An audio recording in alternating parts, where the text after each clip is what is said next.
आज हम आपको ये क्वेश्चन बेहद इम्पोर्टेंट है। ये क्वेश्चन हमने मॉडल से लिया है, मेरे पास पुराना मॉडल था, उसका ये क्वेश्चन हमें बढ़िया लगा। ये मतलब ये ज़्यादातर परीक्षाओं में आया है, 19 में आया और 20 में है, 22 में भी है। तो ये क्वेश्चन बहुत सरल भी है और ये क्वेश्चन बहुविकल्पी में आपका आया है, लॉन्ग में नहीं आया है। आपका बहुविकल्पी में आपको तो हल करना है और हल करके आपको टिक लगाना है। चाहे तो आप डायरेक्टली समझ सकते हैं तो डायरेक्टली कर सकते हैं, और लेकिन डायरेक्टली भी आप ऐसे नहीं करिएगा, क्योंकि अगर ज़रा सा भी गलत हो गया तो आपका आंसर गलत हो जाएगा, 1 नंबर चला जाएगा। तो हल करिएगा पूरा। हम आपको पहले चित्र बनाना सिखाएंगे और फिर हम हल करना आपको सिखाएंगे। लेकिन इसका अगर मेरा मानना है कि अगर आपसे चित्र बन गया तो आप पे सवाल लग जाएगा। इसमें मेन काम होता है चित्र बनाना। अगर आप पे चित्र बन गया तो आप पे सवाल चुटकियों में लगेगा। जब चुटकियों में सवाल लग जाएगा तो आपका आंसर भी आ जाएगा। तो चलते हैं सवाल की तरफ पढ़ते हैं। 6 मीटर ऊंचे एक खंबा। अब जैसे आप सड़क से गुजरते हैं, जहाँ कहीं से भी जाते हैं, तो आपने खंबा तो देखा ही होगा। तो आपने देखा हो खंबा बिल्कुल सीधा होता है, ऐसा होता है जैसे आपका कॉलम होता है।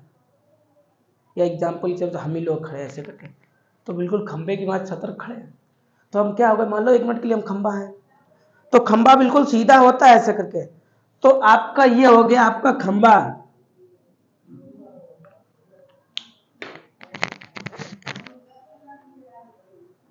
ये आपका क्या है,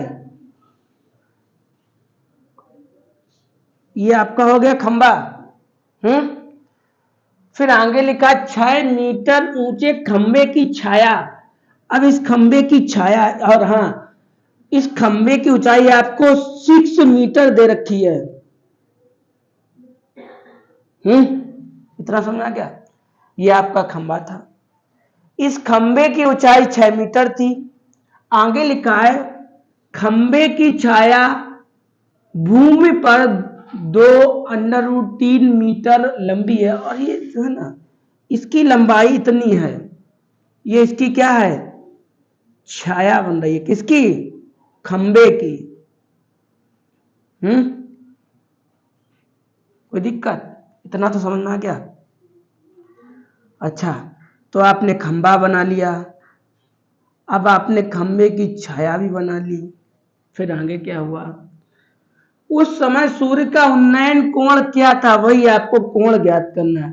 तो इसे ऐसे मिला ले, कोई दिक्कत, कोई दिक्कत। दोबारा देखो, उन्होंने कहा एक खंबा है, तो खंबा बिल्कुल ऐसा होता है, सीधा सीधा। तो मेरा ये खंबा हो गया। कहा है खंबे की ऊंचाई 6 मीटर है, तो ऊंचाई 6 मीटर लिख लिया हमने। छाया इसकी 2√3 है, वो भी लिख ली। खंबे, ये जो सूर्य का उन्नयन कोण बताइएगा, आपको कोण ज्ञात करना, थीटा क्या होगा।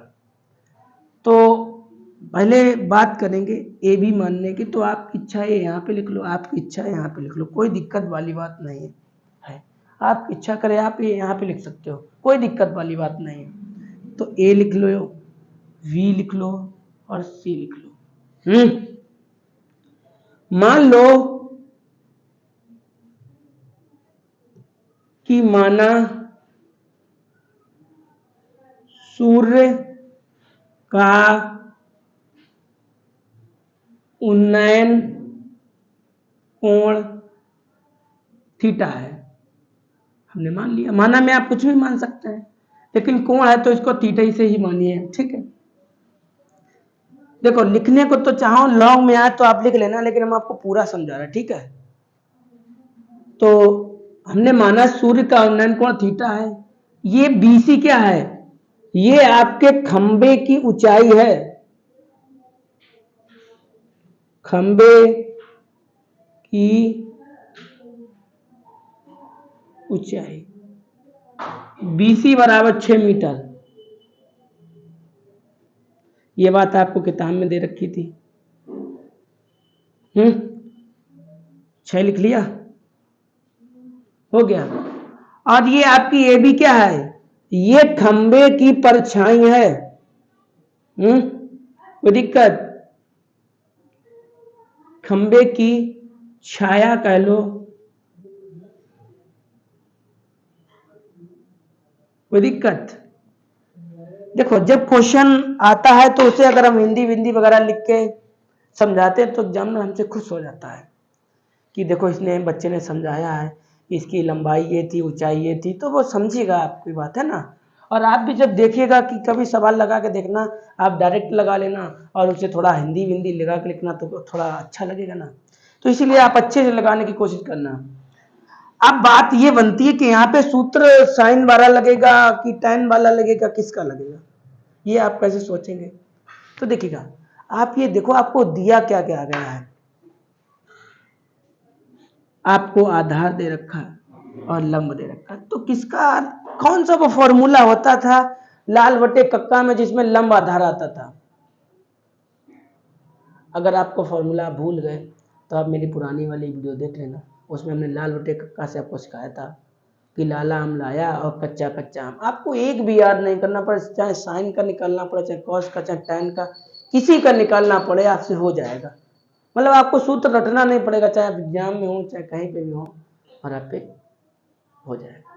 तो आपको लंब दिया गया है और आधार दिया गया है, तो tan बराबर आपका होता है ना, tan ही बराबर तो आपका होता है लंब बटे आधार। तो लंब पीछे लिखे थोड़ा, लंब बटे आधार, यही तो फॉर्मूला होता है ना tan बराबर। तो आपका लंब कितना, ये आपका BC लंब है, और आपका आधार क्या, आपका AB आधार है। आपका ये कितना दिया गया, 6 दिया गया, 6 लिख लो। ये आपका कितना दिया गया, ये दिएगा। कोई दिक्कत बोलो? कोई दिक्कत नहीं। 2 एकम 2, 2 तिया 6, तो 3 में 3√3 आया। अगर आपने मेरी पुरानी वीडियो 1-2 देखी हो या, तो उसमें हम आपको ये बताते हैं हर समय कि √3 का गुणा करोगे 3 आएगा, √5 का गुणा करोगे 5 आएगा, है? आएगा। तो ये वाले 3 को ऐसे लिख लें, √3 2 बार लिख लें, 2 बार √3 का गुणा करोगे आपका 3 आएगा। ठीक, तो ये 3 से ये 3 कट गया, क्या बचा आपका? आपका यही तो बचा। अच्छा, ये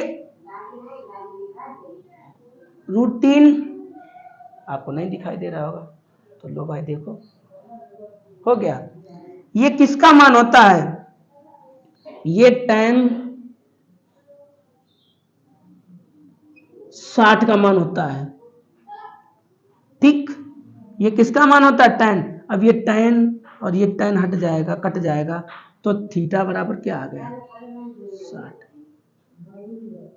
ठीक, तो आपकी थीटा की वैल्यू कितनी दी गई? 60। आपको आंसर में 60 दिख रहा है, ए नंबर पे ही 60 लिखा है, इस पे आपका आंसर करेक्ट हो जाएगा।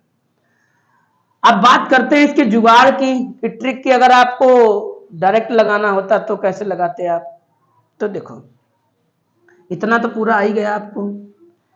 अब जैसे हम एक पल के लिए बात करते हैं, देखो इधर, जैसे हम आपको ये तो थोड़ा बहुत ऐसा बना लो, ये खंबा हो गया, ये परछाई हो गया, ऐसे बना लो। 1 मिनट के लिए क्या दिया रहा, ये खंबे की ऊंचाई हो गई, ये इसकी परछाई हो गई, इसका ये 6 है, इसका 2√3 है। तो आपको पता है लंब ऊपर लिखा जाता है और ये अपान में लिखा जाता है, इतना तो आपको पता ही है कि लंब लिख लो और आधार लिख लो। 2 एकम 2 और 2 तिया 6, तो 3 और ये आ जाएगा।